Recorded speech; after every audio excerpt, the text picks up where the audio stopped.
पहला कुरिन्थियों उसका 12 अध्याय उसके पहले वचन।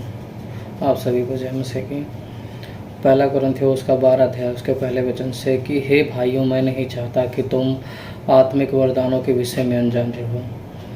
तुम नहीं जानते कि जब तुम अन्य जाति थे तो गूंगी मूर्तियों के पीछे जैसे चलाए जाते थे वैसे चलते थे। इसलिए मैं तुम्हें चेतावनी देता हूँ कि जो कोई परमेश्वर की आत्मा की अगुवाई से बोलता है वह नहीं कहता कि यीशु मसीह श्रापित है, और न कोई पवित्र आत्मा के बिना कह सकता है कि यीशु प्रभु है।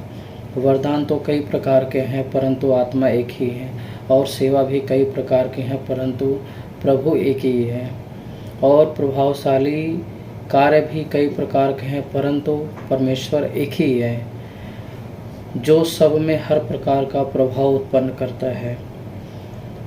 किंतु सब के लाभ पहुँचाने के लिए हर एक को आत्मा का प्रकाश दिया जाता है, क्योंकि एक को आत्मा के द्वारा बुद्धि की बातें दी जाती हैं और दूसरे को उसी आत्मा के अनुसार ज्ञान की बातें।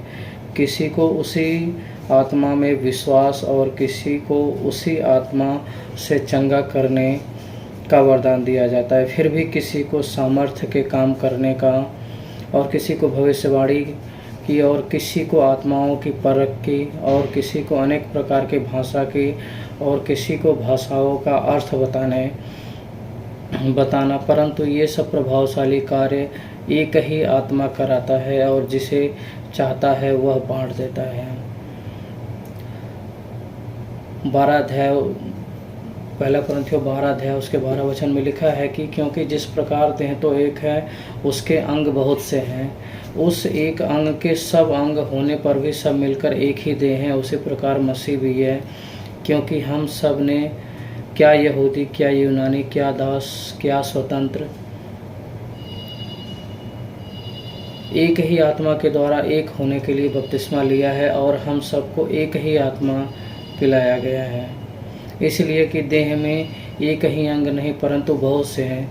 यदि पाँव कहे मैं हाथ नहीं, यदि आँख कहे मैं शरीर का अंग नहीं, और यदि कान कहे मैं आँख नहीं, इसलिए देह का नहीं, तो क्या वह इस कारण देह का नहीं? यदि सारी देह आँख ही होती तो सुनना कहाँ से होता?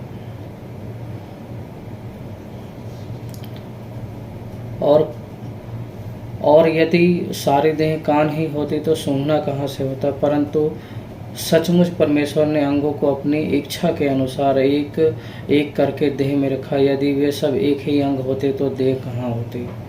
Praise the Lord.